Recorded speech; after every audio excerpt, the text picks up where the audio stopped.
The moment you start a speech, you have your listeners' full attention. But then you go, hello everybody, and you lose some. Thank you for letting me speak today. And you lose some more. My name is Sueno. And before you know it, you've lost the audience's full attention and you're only 10 seconds in.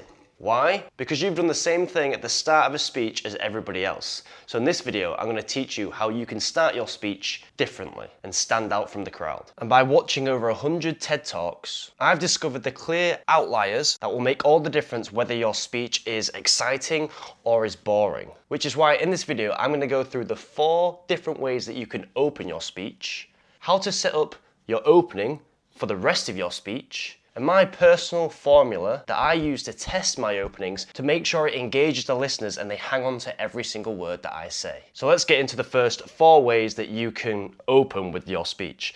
Now all of these are to break the pattern.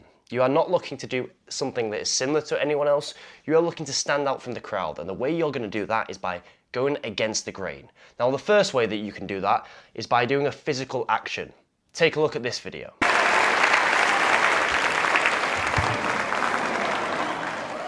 It's not normal for someone to come out and jump down into a plank, just like it's not normal for someone to come out and shadow box. And if you can implement some sort of physical action that links towards your speech, it's going to engage the listener because you've done something different. But the main thing here, it has to link with your speech, but it opens that loop.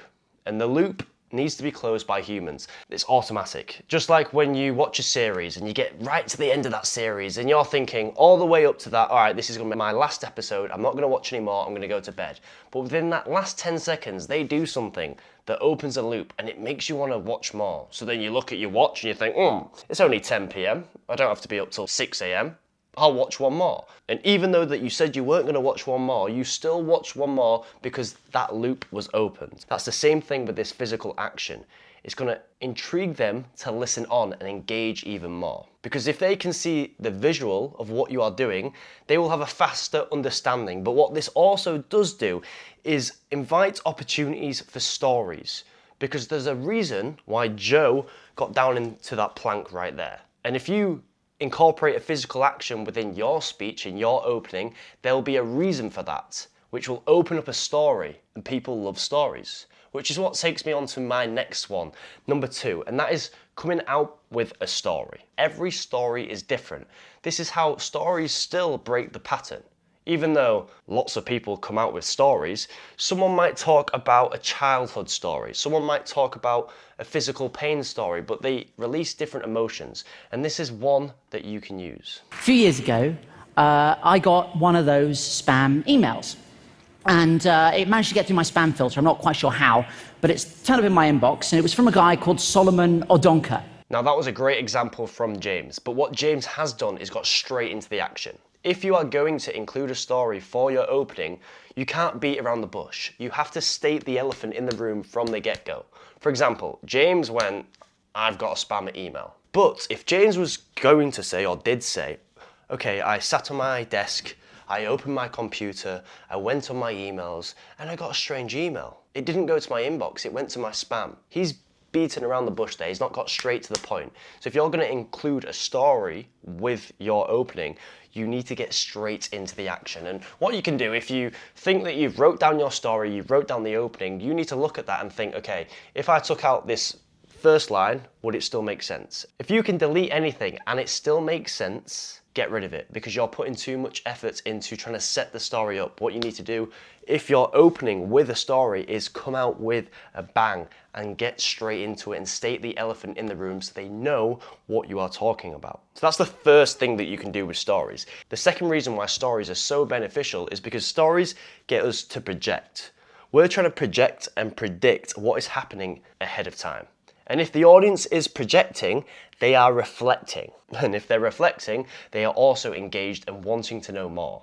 That is the key. If you can get them to predict what is going to happen within the story, you are automatically going to get them to engage. Just think about the time that your friend was telling you a story. When you were trying to predict what they were going to say next and project the future of what happens in the story, you were engaged. It's the same when you're opening with a speech. And the third reason why stories are great is because you can connect emotionally.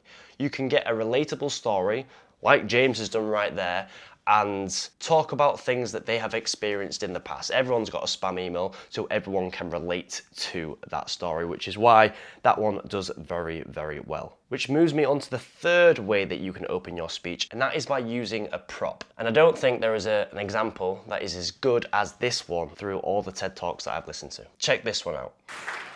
I have brought for you a human brain. So this is a real human brain.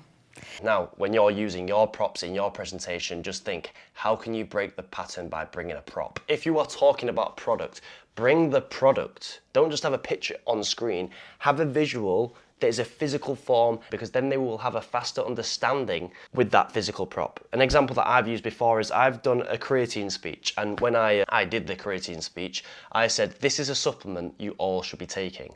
I didn't just get a photo on the wall, I got an actual creatine powder box, I turned it around, and I covered up the creatine so they didn't know what this supplement was. And then I placed it on a table, and then I revealed what the supplement was at the very end of the speech. But I used a prop to engage them from the start. But by having a visual, you'll get a faster and a deeper understanding. And that moves me on to the fourth way that you can open your speech, and that is using a surprising statement. Check this one out.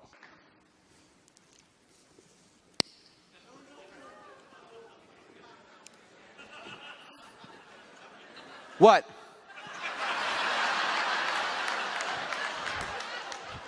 All you all think smoking kills? Let me tell you something. Do you know that the amount of people dying from diabetes are 3 times as many people dying from smoking? Yet if I pulled a Snicker bar, nobody would say anything. Now, not only has he used a surprising statement, but he's also used a prop and a physical action alongside it. So this opening has used 3 of the examples that I've gone through so far. And if you can surprise them from the get-go, that's going to intrigue them. It's making them reflecting. And if they're reflecting, they're engaging. But if you're using facts, just like Mohammed did right there, it's very good to compare one thing that they already know with something that they don't. That's why when people talk about suicide statements, bit of a downer of a topic. Actually, I'm going to Google it right now. How many suicides per second? One person dies by suicide approximately every 40 to 43 seconds. So if you've got a speech that is 10 minutes long, you could say at the start of your speech, by the end of this presentation, 12 people would have committed suicide. Now that is comparing something that they already know, the length of this speech, with something that they don't know. How many suicides are happening in this world? But it's something they can compare with, but it also surprises them. But what this has done is shocked you. So when you're using a surprising statement, your aim with this one is to shock the audience. If you can't shock the audience and you're just using a surprising statement without a physical action, without a prop, it won't engage them. Now, if you're British, you will understand the Inbetweeners. Now, the Inbetweeners has some very famous lines, but the most famous one is, when I fingered her, she shut down my arm. Well, when I fingered her, she shit down my arm. There's a reason that I remember that line, and if you're English, you probably remember that line too, because it's a surprising statement.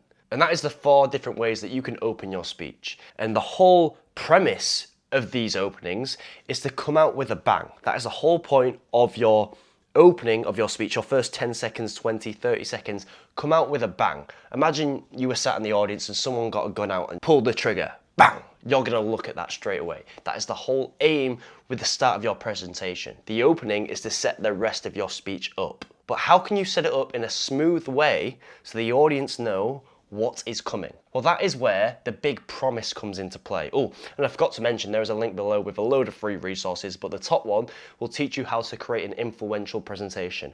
Now, if I was at home, I would have a prop right here with the poster that you will get, but I'm not at home, so I'm just going to put it in the edit right here. But let's get on to how to create a big promise after you've created the bang for your audience. And Craig Valentine does a beautiful example of this. You ever given a speech you wish you could take back? I promise you that will happen much less often after today, because you're about to pick up some tools you can use to keep your audience on the edge of their seats and make them glad they came. Are you glad you're here? Yeah. Now the key points here, tell them what you're going to tell them what benefits they're going to get, and how your speech is going to benefit them. Now, if you've done your research properly, you should already know your audience. You should know why they are putting their bums on those seats. You should know what unites that audience together. Because if you don't, you've kind of missed a few steps before. Because the whole point of speaking isn't for the speaker. The whole point of speaking is to solve a problem, and more specifically, the audience's problem. So if you can state one of their problems and the result they're going to get from listening to you, they are going to be more engaged. For example, right now, I'm into my calisthenics and I've been trying to get a front lever for the past year or two. And I'm going to put a video of a front lever, a picture on the edit right now so you understand a little bit better. And I've been struggling like mad. And if someone came out and said, by the end of this speech, you're going to know the exact protocol that you need to follow in order to do a front lever in a matter of 2 months, that is going to engage me from the start, because that is one of the problems I'm facing. So if you do your research correctly, the big promise is easy. You're just stating the results that your audience wants. And you're going to show them how to get from point A, where they are right now, to point B, where they want to be. That is how you create your opening. You start off with a bang, and then you give a big promise after. But how can you test that this opening is actually going to engage your listeners? Because once you get up on stage, it's kind of too late. And you might have done that big bang and that big promise. They're not engaged, so you're now going to waste the next 10 minutes of your presentation because you've already lost them. Well, this is how you can test it, and it's pretty simple. Now, for the big bang, all you need to ask yourself is this big bang different? That's it. If it goes against the grain and it's abnormal compared to everybody else, it passes the test. And then the big promise, the question is, does this solve their problem? If it does not solve a problem of theirs, it doesn't pass the test. And this is how you are going to properly check if you are meeting those 2 criteria. You're going to plan it, that's step 1. Step 2, you're going to film it. Step 3, you're going to watch it back and see if it's different and it solves their problem. If it doesn't, you need to reevaluate and do it again. And then step 4, which is going a little bit further, but it's asking 5 friends. Now you're going to show that recording to 5 of your friends, and you're going to ask them, have you ever seen this before? Is this different? And would this solve a problem for this avatar, for this audience? Because remember, even though you're showing them the opening, you're not solving their problem specifically, you're solving the audience's problem that you're going to speak to.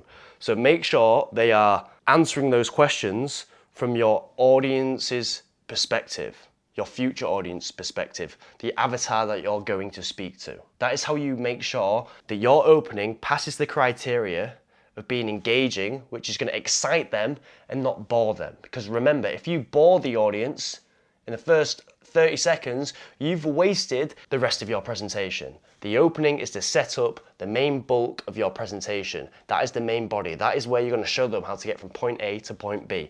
But the whole point of the opening is to make sure that you stand out from the crowd and they are engaged from the start. Because when they walk out that room, you want them to remember you. And if you've come out and you've put some pants over your trousers, they're going to remember, oh, that dude that put the pants on his trousers, his speech was sick. He showed me how to do X, Y, and Z.